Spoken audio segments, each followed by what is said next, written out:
35. నమస్తే, welcome to A1 Telugu news. Anakapalli జిల్లా నర్సీపట్నం అబిద్ సెంటర్లోని శ్రీ శ్రీ శ్రీ నూకాంబిక అమ్మవారి ఆలయ కమిటీని గురువారం కౌన్సిలర్ చింతకాయల రాజేష్, దేవాదాయ శాఖ ఈవో సాంబశివరావు సమక్షంలో ఏర్పాటు చేశారు. రాజేష్ కండువాలు కప్పి కమిటీ సభ్యులను పరిచయం చేయగా చైర్మన్ గా కురుప్రోలు శ్రీనివాసరావు, వైస్ చైర్మన్ గా దాడి శ్రీను బాధ్యతలు స్వీకరించారు.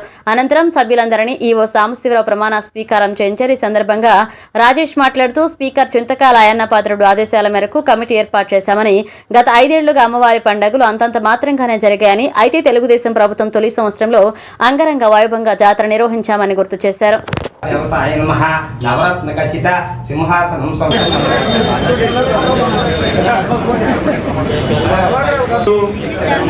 యోగ్యముగాను నమ్మకంగాను శక్తివంతులు లేకుండా న్యాయదృష్టితోనూ జ్ఞాన విధేయముగాను దయాభిమాన రాగ వేరహితముగాను పై సంస్థ యొక్క శ్రేష్ఠృష్ట్యా నిర్వహింపగలవాడని మరియు 1987 ఆంధ్రప్రదేశ్ దేవాదాయ ధర్మాదాయ చట్టం 30/87 ఈ రెండింటినీ వేయడం జరిగింది.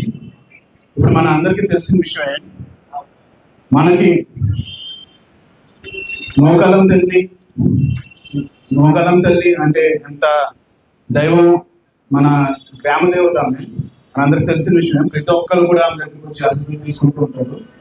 కానీ మనం పాత అంటే నా చిన్నప్పుడు మాకంటే ముందు వచ్చేసి నూకలం తల్లి జాతర అంటే ఒక